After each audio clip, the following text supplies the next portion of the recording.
Hello friends, Vishnu Shalini latest review. വിഷ്ണുവേട്ടാ, എനിക്ക് നൂർജഹാൻ പറയുന്നതിനോട് വിശ്വസിക്കാൻ തോന്നുന്നില്ല. ഇതിനകത്ത് എന്തൊക്കെയോ കള്ളത്തരങ്ങളുണ്ട്. വിഷ്ണുവേട്ടൻ എന്ത് തോന്നുന്നു? ഇതിൽ തോന്നാൻ എന്തിരിക്കുന്നു ശാലിനി? നൂർജഹാൻ പറഞ്ഞതെല്ലാം കള്ളമാണെന്ന് എനിക്കറിയാം. ഒന്നുകിൽ നൂർജഹാനെ ആരോ ഭീഷണിപ്പെടുത്തിയിട്ടുണ്ട്, അതാണ് അവൾ പറയാൻ മടിക്കുന്നത്. വിഷ്ണുവേട്ടൻ ആരെങ്കിലും സംശയമുണ്ടോ? ഇതിൽ സംശയിക്കാൻ ഒന്നുമില്ല. അവൻ തന്നെ, ആ നസീർ. നൂർജഹാനെ ഇപ്പോൾ പഠിക്കാൻ വിടാൻ സുബൈർക്ക സമ്മതിച്ചല്ലോ. അതവന് തീരെ ഇഷ്ടപ്പെട്ട് കാണില്ല. നൂർജഹാനെ ഉടനെ വിവാഹം ചെയ്തു കൊടുക്കണമെന്നും പറഞ്ഞ് അവൻ സുബൈർക്കയുടെ വഴക്ക് വല്ലതും ഉണ്ടാക്കി കാണും.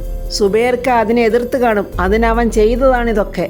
പാവം, അടുത്തറിയുന്നവരിൽ നിന്ന് ഇങ്ങനൊരു ചതി ഉണ്ടാകുമെന്ന് സ്വപ്നത്തിൽ പോലും വിചാരിച്ച് കാണില്ല.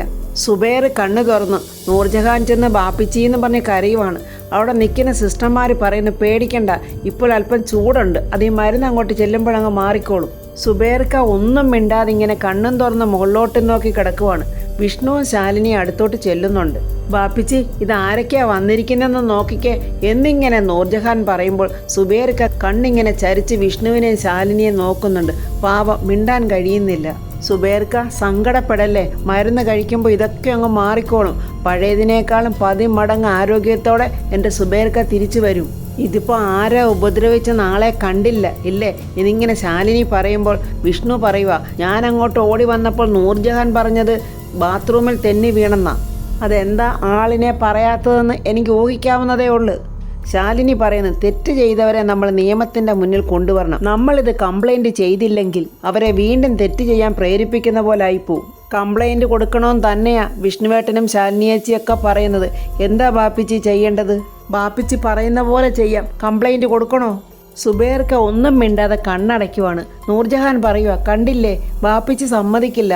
ആർക്കും നമ്മളെ കൊണ്ടൊരു അനർത്ഥം ഉണ്ടാകരുതെന്നാണ് ബാപ്പിച്ചി പറയുന്നത്. ബാപ്പിച്ചിക്ക് കിട്ടുന്നത് ഇതുപോലുള്ള അനുഭവങ്ങളായിരിക്കും. വിഷ്ണു സുബൈർക്കയെ നോക്കിയിട്ട് എന്തോ മനസ്സിൽ തീരുമാനിച്ചുറപ്പിച്ച പോലെ അങ്ങ് പോവുകയാണ്. ശാലിനി പറയുന്നു, നൂർജഹാനെ, എന്താവശ്യം ഉണ്ടെങ്കിൽ ഞങ്ങളെ വിളിക്കണം. ഞങ്ങളെ കൊണ്ട് ചെയ്യാൻ കഴിയുന്നതൊക്കെ ഞങ്ങൾ ചെയ്തിരിക്കും എന്ന് പറഞ്ഞിട്ട് ശാലിനിയും അവിടുന്ന് പോവുകയാണ്. ആ നസീർ, അവൻ തന്നെ ശാലിനി ഇത് ചെയ്തിരിക്കുന്നത്.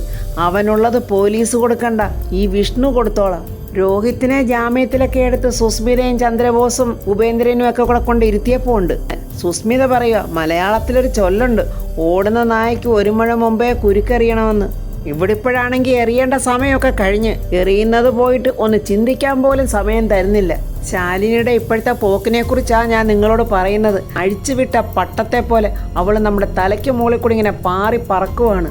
എന്തെങ്കിലും ഉടനെ ചെയ്തില്ലെങ്കിൽ അത് നമ്മുടെ തലയും കൊണ്ടേ പോകുമെന്നാണ് തോന്നുന്നത്. ഉപേന്ദ്രൻ പറയുക, നായാണെങ്കിലും മനുഷ്യനാണെങ്കിലും അത് നമ്മുടെ ജീവൻ അപകടമാണെങ്കിൽ ഒന്നുകിൽ വെടിവെച്ചങ്ങ് കൊല്ലണം, അല്ലെങ്കിൽ അത് തളർന്ന് പതുങ്ങി മാറി കിടക്കുന്നത് വരെ നമ്മളൊന്ന് ഒതുങ്ങി നിൽക്കണം. രോഹിത്ത് പറയുക, ശാലിനിയെ പേടിച്ച് ഒളിഞ്ഞു നിൽക്കാനുള്ള പരിപാടിയാണോ? അതിനൊന്നും എന്നെ കിട്ടില്ല. എടാ, ഒളിച്ചിരിക്കണോന്ന് ആര് പറഞ്ഞ്? പുലി പതുങ്ങുന്നത് പേടിച്ചിട്ടാണോ? ഇരകളെ തന്ത്രപൂർവ്വമേ വീഴ്ത്താനല്ലയോ? ഏത് രീതിയിലായാലും ശത്രുവിൻ്റെ പത്തി താഴണം, അതേ നമുക്ക് വേണ്ടൂ. സുസ്മിത പറയുക, ഇനി എന്തായാലും ശാലിനിയുടെ ഒരു നോട്ടം ആ വീട്ടിലുണ്ടായിരിക്കും. നമ്മൾ എന്ത് ബിസിനസ് അവിടെ നടത്തിയാലും അത് ഇല്ലീഗലാണെന്നും പറഞ്ഞ് അവളത് വരുത്തി തീർക്കും. ഉപേന്ദ്രൻ പറയുക, എങ്കിൽ നമുക്ക് ആ വീടിൻ്റെ സ്ഥാനം ഒന്ന് മാറാം. ഒന്നും ചെയ്യാതെ ആ വീടങ്ങനെ ഇട്ടിരിക്കുന്നത് ശരിയല്ലല്ലോ. ഉപേന്ദ്രൻ സുസ്മിതയെ ഇങ്ങനെ കണ്ണിറുക്കി കാണിച്ചിട്ട് പറയുന്നു, നമുക്കതങ്ങ് വിറ്റുകളയാം. വിറ്റുകളയാനോ എന്നും പറഞ്ഞ് പെട്ടെന്ന് രോഹിത് അങ്ങ് ചാടി എഴുന്നേക്കുവാണ്. പിന്നല്ലാതെ ഒരു ഉപയോഗമില്ലാത്തൊരു പ്രോപ്പർട്ടി നഷ്ടം സഹിച്ച് എന്തിനാ മുന്നോട്ട് കൊണ്ടുപോകുന്നത്? അത് വിറ്റാൽ കിട്ടുന്ന കോടിയും കൊണ്ടേ രാമനാമവും ജപിച്ച് സ്വസ്ഥതയായിട്ട് എനിക്കങ്ങ് ഇരിക്കണം എന്നൊക്കെ എങ്ങോട്ട് ഉപേന്ദ്രൻ തട്ടിവിടുവാണ്. എങ്ങനെങ്കിലും രോഹിത്തിൻ്റെ കയ്യിൽ നിന്ന് ആ വീട് തിരിച്ചു മേടിക്കണം. അതിനുള്ള പ്ലാനാണ് അവിടെ നടക്കുന്നതെന്ന് ആ പൊട്ടന് മനസ്സിലാകുന്നില്ല. മലേഷ്യയിലുള്ള എൻ്റെ ബിസിനസ്സേ എനിക്കൊന്ന് വിപുലമാക്കുകയും ചെയ്യാം. രോഹിത്ത് ചോദിക്കുക, അപ്പോഴിത് വിറ്റാൽ പിന്നെ ഞാനവിടെ പോവും? സുസ്മിത പറയുക, ആ ചോദ്യത്തിനുള്ള ഉത്തരവേ നീ നിന്നോട് തന്നെ ചോദിക്കേണ്ടത്. നിന്റെ നിലനിൽപ്പിനുള്ളത് നീയാണ് കണ്ടുപിടിക്കേണ്ടത്. അപ്പോൾ ഇത്രയും നാളെ നിങ്ങളുടെ കൂടെ അനുസരണയോടെ നിന്നതിനുള്ള കൂലിയായിരിക്കും നിങ്ങൾ എനിക്കിതൊക്കെ തരാമെന്ന് പറയുന്നത്. അല്ലെങ്കിലും എനിക്കിത് വേണം.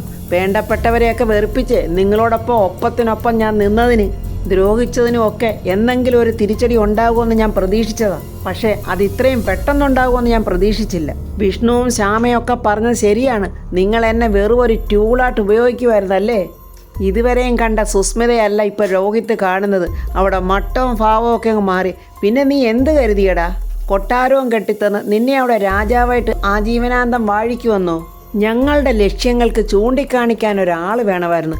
അത് തന്നായിരുന്നടാ നീ. ഉപേന്ദ്രൻ ചിരിച്ച് കളിയാക്കുന്ന ഭാവത്തിൽ പറയുക, കൊച്ചു കൊച്ചാഗ്രഹങ്ങളൊക്കെ നീയെ നിറവേറിയില്ലയോ? പിന്നെ ഇതിനൊന്നും നീ സ്വപ്നം കാണണ്ട.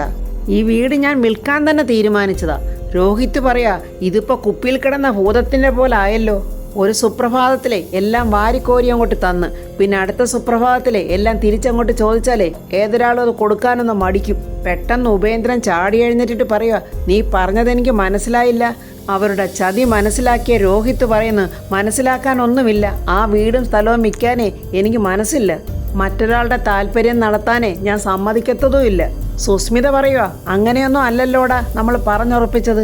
രോഹിത് പറയുന്നു, അങ്ങനെ പറഞ്ഞുറപ്പിച്ച പലതുവേ നമ്മൾ ബോധപൂർവം അങ്ങ് മറക്കാറില്ലേ, അതുപോലെ ഇതും അങ്ങ് മറന്നേച്ചാൽ മതി.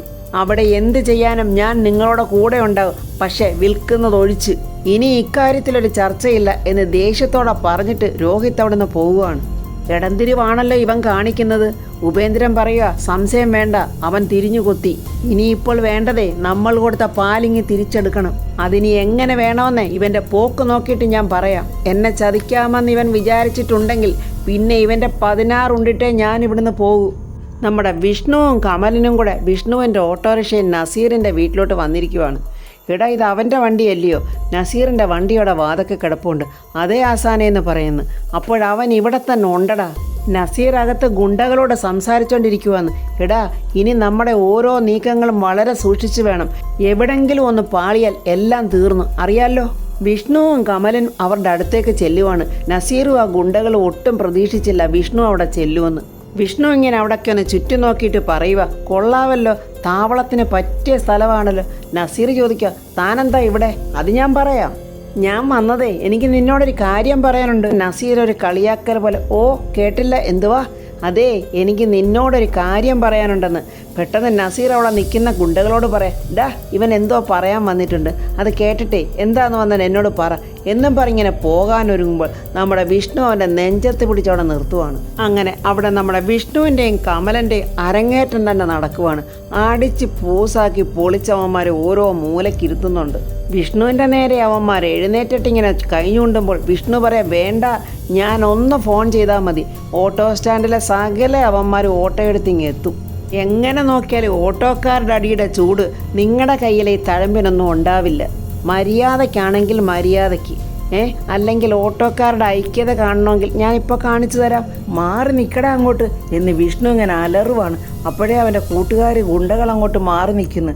ഡാ കമല, നീ അവന്മാർക്കൊന്ന് കമ്പനി കൊടുക്ക് എന്നും പറഞ്ഞ് വിഷ്ണു തുടങ്ങുവാണ്. നസീർ വിഷ്ണുവിനോട് ചോദിക്കുന്നു, എടാ, എന്തുവാ നിൻ്റെ ആവശ്യം? എൻ്റെ ആവശ്യം എന്തുവാന്ന് നിനക്കും അറിയാം, എനിക്കും അറിയാം. ഇപ്പോൾ എനിക്ക് ചുറ്റും നടക്കുന്ന സംഭവങ്ങൾക്കെല്ലാം കാരണം നീയാണെന്ന് എനിക്ക് നല്ലതുപോലെ അറിയാം. അതിപ്പം നീ സമ്മതിച്ചില്ലെങ്കിലും എനിക്ക് മനസ്സിലാക്കാവുന്നതേ ഉള്ളൂ. ഞങ്ങളും കഴിക്കുന്നതേ അരിയാഹാരം തന്നെയാടാ. നസീർ വീണ്ടും ഒരു കളിയാക്കല്. ഡാ കേട്ടോടാ മക്കളെ, ഈ ഓട്ടോച്ചേട്ടൻ വന്നിരിക്കുന്നതേ പുതിയൊരു ഭീഷണിയും കൊണ്ടാ. ഇങ്ങേരെ അരിയാഹാരമാണ് കഴിക്കുന്നതെന്ന്. എന്നാൽ പിന്നെ ഞങ്ങൾ അങ്ങോട്ട് വന്നേക്കാം എന്നും പറഞ്ഞ് നസീറിൻ്റെ ഗുണ്ടകൾ അടുത്തോട്ട് വരുന്നുണ്ട്. രാത്രിയിൽ ഞാൻ കഴിക്കുന്ന ചപ്പാത്തിയാ, അത് ഈ ചേട്ടന്മാർക്ക് പിടിക്കുവോ എന്തോ ഒരു ഗുണ്ടയുടെ അഭിപ്രായമാണ്. എനിക്ക് നിന്നോട് പറയാനുള്ളത്, എൻ്റെ വീട്ടിൽ നിന്ന് ബുദ്ധിപരമായി നീ അടിച്ചു മാറ്റിയ 10 ലക്ഷം രൂപ എന്ന് പറയുമ്പോഴേ നസീർ പറയുന്നു, തന്നില്ലെങ്കിൽ നീ എന്ത് ചെയ്യും? വലിയ അഹങ്കാരത്തോടാണ് നസീറിൻ്റെ വർത്തമാനം. ചോദിച്ചത് കേട്ടില്ലേ, പറയടാ, എടാ പറയടാ എന്നും പറഞ്ഞ് നസീർ വിഷ്ണുവിൻ്റെ നെഞ്ചത്തൊട്ടിയാന്നിങ്ങനെ ഇടിക്കുന്നുണ്ട്. നസീറിൻ്റെ കൂട്ടുകാരൻ പറയുന്നു, ഓ അവൻ്റെ നാവിറങ്ങിപ്പോയെന്നാ തോന്നുന്നത്. ഒന്ന് കൊടുക്ക് നസീറെ, അവൻ്റെ ചെവിട് നോക്കി ഒരു ഭീഷണിക്കാരൻ വന്നിരിക്കുന്നു. എൻ്റെ ആശാനെ എന്ത് പറഞ്ഞടാ എന്നും പറഞ്ഞ് കമലൻ കൊടുത്തൊരൊറ്റ തൊഴിയും കൊണ്ട് അവൻ അങ്ങോട്ട് വീഴുന്നുണ്ട്. വിഷ്ണുവിൻ്റെ കളിയാട്ടം തുടങ്ങിക്കഴിഞ്ഞ് നസീറിൻ്റെ കൈ പിടിച്ചോടിച്ച് തിരിച്ച് അവൻ്റെ ചെവുക്കുറ്റി അടിച്ച് പറിക്കുന്നുണ്ട്. വിഷ്ണു തുണി അലക്കുന്ന പോലെ നസീറിനെ ഇട്ട് അലക്കി വാരുവാണ്. കമലനാണെങ്കിൽ മറ്റേ രണ്ടവന്മാരെ ഇട്ട് ഇടിച്ച് പിഴിയുവാണ്. നസീറിൻ്റെ നെഞ്ച് ചവിട്ടി കലക്കിയിട്ട് വിഷ്ണു ഒരു വടിയെടുത്തിട്ട് പറയുന്നു, പറയടാ സത്യം. അങ്ങനെ നസീറുള്ള സത്യമെല്ലാം പറഞ്ഞെന്ന് തോന്നുന്നു. ആ 3 പേരെയും വലിച്ചഴച്ച് വിഷ്ണുവും കമലനും ചേർന്ന ഓട്ടോറിക്ഷയിൽ കയറ്റുവാണ്. കമലൻ പറയുക, ആശാനെ ഇങ്ങനെയൊക്കെ ആയിരുന്നെങ്കിൽ ഒരു പെട്ടിവണ്ടി കൂടെ പിടിച്ചോണ്ട് വന്നാനെ. എടാ, ശത്രുക്കളുടെ എണ്ണം ഇങ്ങനെ കൂടുവാണെങ്കിലേ നീ തീർച്ചയായിട്ടും പെട്ടിവണ്ടി ഓടിക്കേണ്ടി വരും. എന്നിട്ട് നീ ആ വണ്ടിക്കൊരു പേര് വിടണം, അടി ഇടി സർവീസ്. നമ്മുടെ രാഘവേട്ടൻ ചാരുകസേര ഇങ്ങനെ നല്ലോണം ഉറങ്ങിയിരിക്കുവാണ്. സത്യാമ്മ മരുന്ന് കൊണ്ടുവന്നിട്ട് വിളിക്കുക, രാഘവേട്ട എഴുന്നേക്ക്, ഈ മരുന്ന് കഴിക്ക്. രാഘവേട്ടൻ കണ്ണു തുറന്ന് നോക്കിയിട്ട് ഒന്നും മനസ്സിലാകാത്ത പോലെ, ഞാൻ എവിടെയായി വന്നിരിക്കുന്നത്? നമ്മൾ ഇവിടെയല്ലേ ഇപ്പം താമസിക്കുന്നത്? അല്ലല്ല, നമ്മുടെ വീട്ടിൽ പോകണം. അയ്യോ, ഇതെൻ്റെ വീടല്ല, ഇതെൻ്റെ വീടേ അല്ല, എനിക്കെൻ്റെ വീട്ടിൽ പോകണം. രാഘവേട്ട എന്തൊക്കെയാ പറയുന്നത്? നമ്മുടെ വീട് വിറ്റുപോയില്ലേ? അത് ജപ്തിയായതല്ലയോ? എന്നിട്ടിപ്പോൾ നമ്മൾ ഈ വീട് വാടകയ്ക്കെടുത്തല്ലയോ താമസിക്കുന്നത്? രാഘവേട്ടൻ എന്താ ഇതൊക്കെ അങ്ങ് മറന്നുപോയോ? രാഘവേട്ട, നമുക്ക് സ്വന്തമായിട്ടൊരു വീടുമില്ല, സ്ഥലവും ഇല്ല. ഞാനിപ്പോൾ പലഹാരങ്ങൾ ഉണ്ടാക്കി വിറ്റിട്ടാണ് നമ്മളിപ്പോൾ ജീവിക്കുന്നത്. നമ്മുടെ മോനാണെങ്കിലേ ഓട്ടോ ഓടിച്ചിട്ടാണ് കഴിയുന്നത്. പിന്നെ എങ്ങനെയാ നമ്മൾ നമ്മുടെ പഴയ വീട്ടിലോട്ട് പോകുന്നത്? രാഘവേട്ട, അതൊക്കെ നമ്മുടെ കയ്യിൽ നിന്ന് പോയെന്ന്. രാഘവേട്ടൻ കൊച്ചു കുട്ടികളെ പോലെ നിർബന്ധം പിടിക്കുമെന്ന്. ഇല്ലില്ല, നീ കള്ളവാ ഇതൊക്കെ പറയുന്നേ. എനിക്കിപ്പം തന്നെ എൻ്റെ വീട്ടിൽ പോകണം. ആ മാവിൻ്റെ ചുവട്ടിലെ പുകയിട്ട് കൊടുത്തില്ലെങ്കിൽ അത് പൂക്കില്ല. രാഘവേട്ട, ഈ മരുന്ന് കഴിക്ക്. മരുന്ന് കഴിച്ചെങ്കിലേ അസുഖം മാറത്തുള്ളൂ. ഞാൻ ഈ മരുന്ന് കഴിക്കണമെങ്കിലേ ഞാൻ എൻ്റെ വീട്ടിൽ പോയിട്ടേ കഴിക്കൂ. നമ്മൾ അങ്ങോട്ട് ചെന്നാലേ അവർ നമ്മളെ ആ വീട്ടിലോട്ട് കയറ്റത്തില്ല. അതെങ്ങനെ പറ്റും? അത് പറ്റില്ല. ശരി, നമുക്ക് പോകാം. രാഘവേട്ടൻ ഈ ഗുളിക ഒന്ന് കഴിക്ക്. ഒന്ന് മയങ്ങി എഴുന്നേൽക്കുമ്പോഴേ വണ്ടി വരും. എന്നിട്ട് നമുക്ക് അങ്ങോട്ട് പോകാം. ഞാൻ ഉറങ്ങി എഴുന്നേൽക്കുമ്പോൾ പോകുമല്ലോ എന്ന് ഉറപ്പ് വരുത്തിയിട്ടാണ് രാഘവേട്ടൻ ആ ഗുളിക കഴിക്കുന്നത്. പാവം രാഘവേട്ടൻ ഒരു കൊച്ചു കുട്ടിയെ പോലെ പറയുന്നു, ഞാൻ ഉറങ്ങി എഴുന്നേൽക്കുമ്പോൾ എന്നെ കൊണ്ടുപോകണം കേട്ടോ പാമേ. എൻ്റെ ഈശ്വര, ഈ മനുഷ്യനെ ഞാൻ എങ്ങനെയാണ് ഇതൊക്കെയൊന്ന് പറഞ്ഞ് മനസ്സിലാക്കുന്നത്? ഇപ്പോഴും സത്യാമ്മ കാണിച്ച അഹങ്കാരത്തിൻ്റെ ഫലമാണെന്ന് ഓർക്കുന്നില്ല.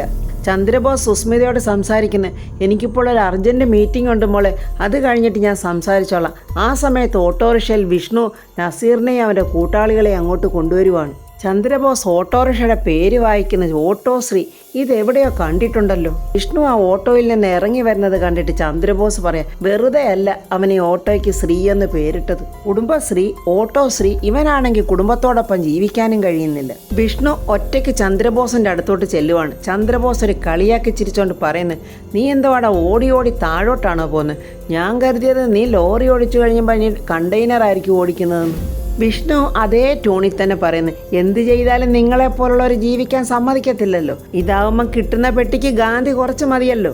നീ എന്താടാ സ്റ്റേഷനിൽ ഓട്ടോ കണി കാണിക്കാൻ കൊണ്ടുവന്നതാണോ? വിഷുക്കണിയൊക്കെ കഴിഞ്ഞില്ലയോടാ? വിഷ്ണു പറയുക, അതെ, എൻ്റെ കെണിയിൽ വന്നുപെട്ട കണിയാ. ചന്ദ്രബോസ് സാറിൻ്റെ മുന്നിൽ കാഴ്ചവെക്കാൻ വേണ്ടി ഞാൻ കൊണ്ടുവന്നതാ. ഈ തിരുമുൽ കാഴ്ച എന്ന് കേട്ടിട്ടില്ലേ? ഇപ്പോൾ എടുക്കാം.